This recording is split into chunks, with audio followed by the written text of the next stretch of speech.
26 June 2014. Tragedy befalls Chikumambogo village in Mityana district.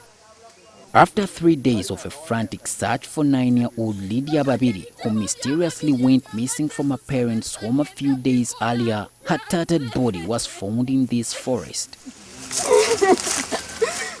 Residents vividly remember this dark day when sadness engulfed the small village.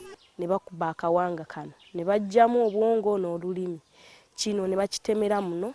once peaceful Chikumambogo had been invaded by a gang of kidnappers. When I met Lydia Babiri's father, Timothy Bafirawara, a hawker in Mityana town, it's evident in his eyes that 26 June 2014 is probably the worst in his not very long life. I received a call from my wife informing me that our daughter was missing. He suspects that whoever kidnapped his daughter knew a lot about the family and was probably close to it.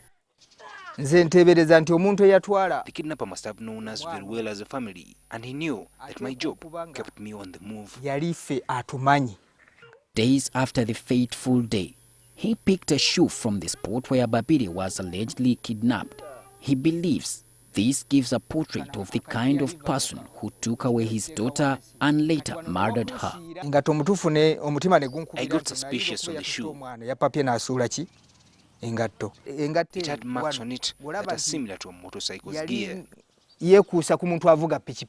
A wave of fear hangs over Mityana district after 4 children went missing in the first 8 days of June.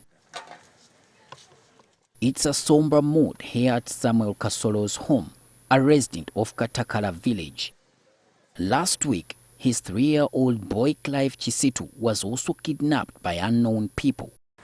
Clive went out, I think to ease himself because he has always been doing that. I called Pros to come and help call him for me.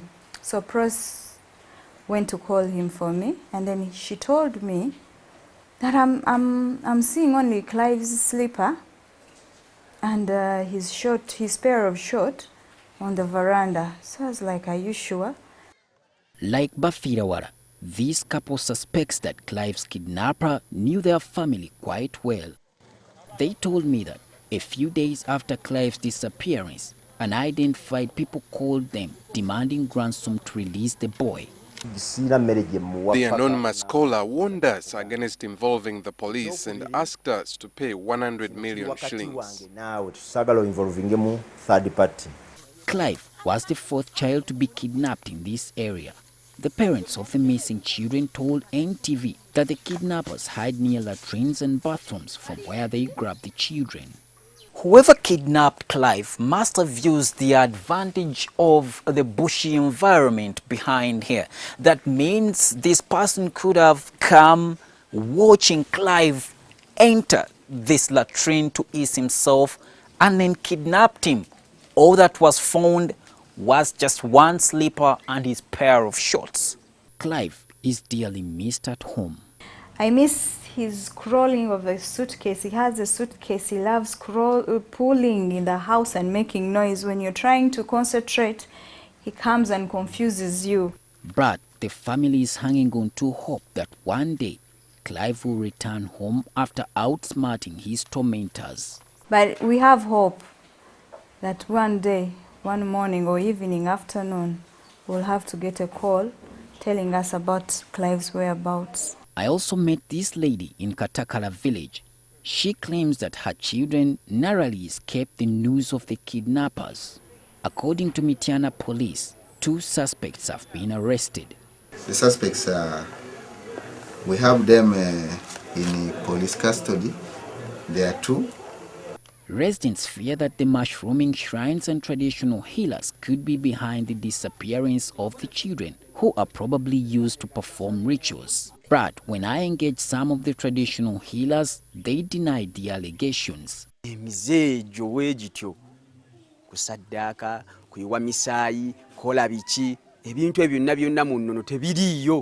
Residents accuse the police and community leaders saying they have failed to regulate traditional healers. They are now appealing to Inspector General of Police General Kale Kaihura to pitch camp in the area. But Mityana is a rotten district. It has thieves, witchcraft, murderers, everything. So I'm appealing to General Kaihura not to come on the issue of kidnap only, but marry all the problems we have in the district. In Mityana town and nearby areas, parents now keep a watchful eye on their children. In the meantime, they await answers from whoever is in charge to questions on who is kidnapping their children, where they come from, where they take them, and to whom they take the children.